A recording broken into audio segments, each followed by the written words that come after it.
Em certos momentos, nós conquistamos coisas gloriosas na nossa vida, que aos olhos do homem aquilo parece maravilhoso e perfeito.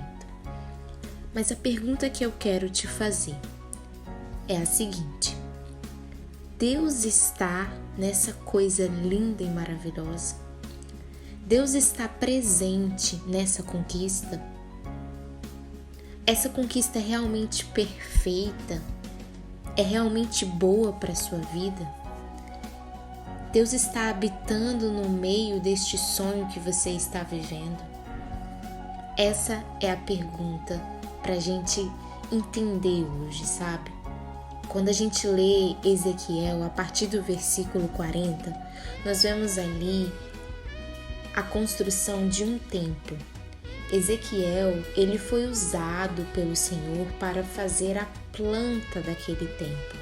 O Senhor construiu cada parte, planejou cada parte daquele templo e foi passando todos os comandos para Ezequiel.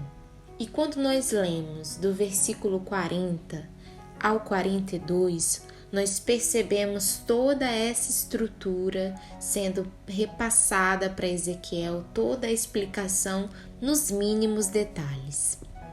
Porém, quando a gente chega no 43, o título de algumas Bíblias pode estar escrito assim: Deus volta ao templo. É importante a gente entender essa parte do Deus volta ao templo, porque a partir do momento que precisou ser construído um novo templo, significa que aquele antigo, os templos antigos foram, de uma certa forma, destruídos pelo pecado do povo daquela época.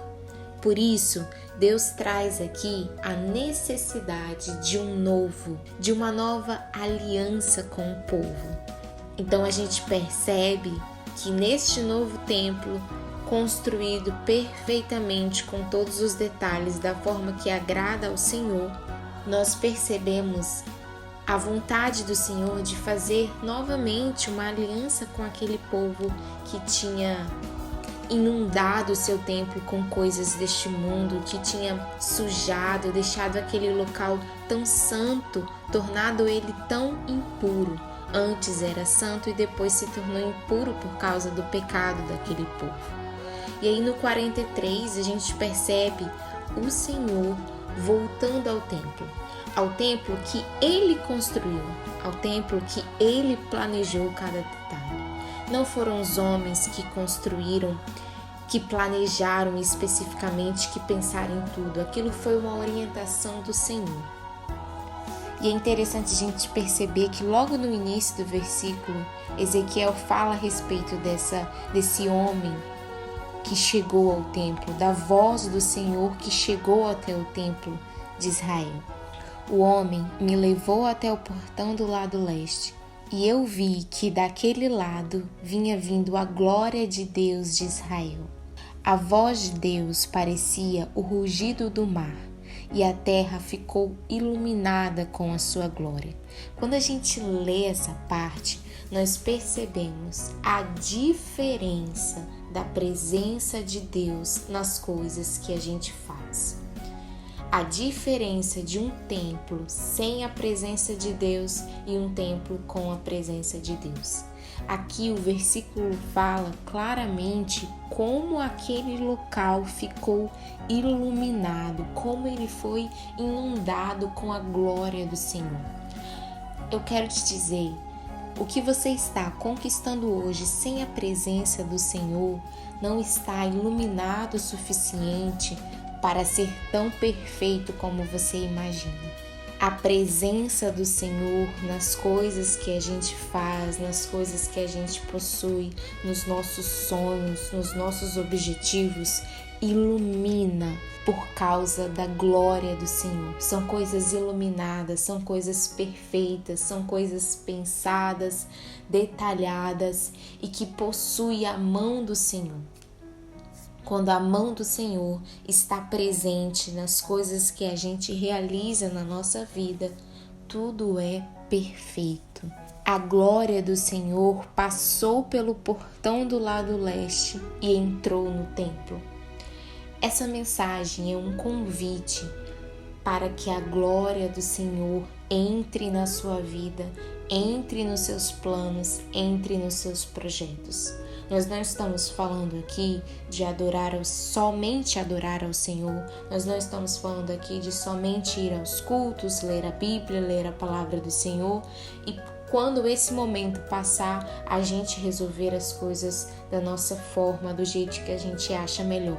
Nós estamos falando sobre deixar a glória de Deus inundar a sua vida por completo.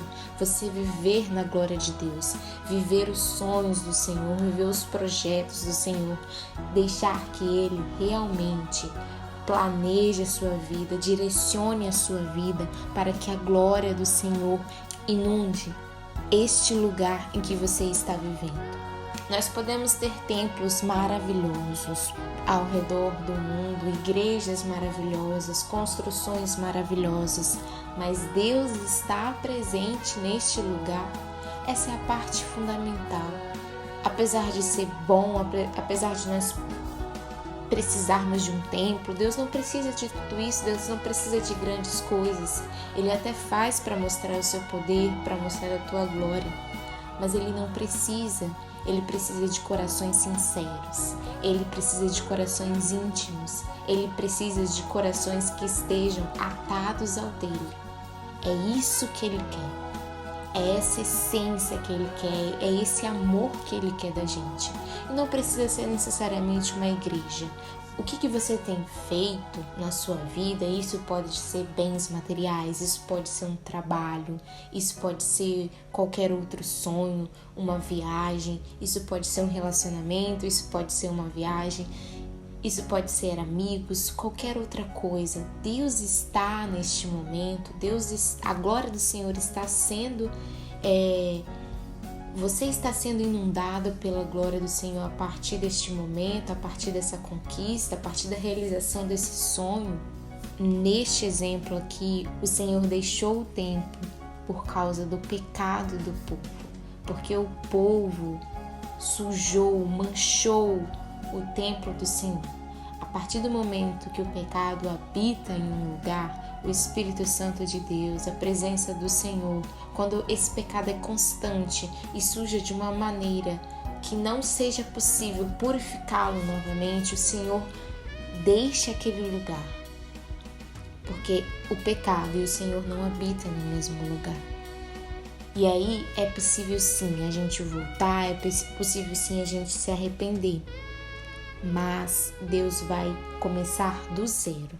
Ele vai começar a reconstruir tudo de novo, porque as coisas que Ele faz são perfeitas. Ele não faz as coisas coxas, sabe? Meio a meio, em cima do muro. O Senhor quer a perfeição.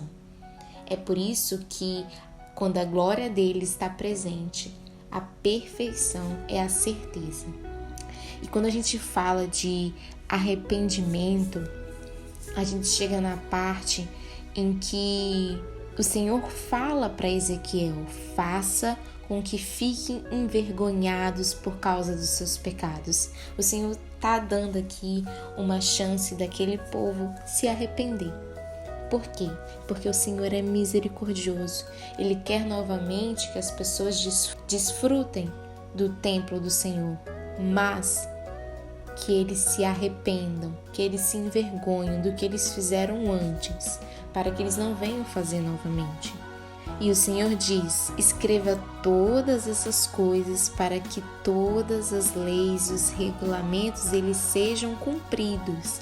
Está tudo pronto, o Senhor entrega a planta do templo, o Senhor entrega os regulamentos, as leis, para que aquele povo cumpra novamente com as leis do Senhor.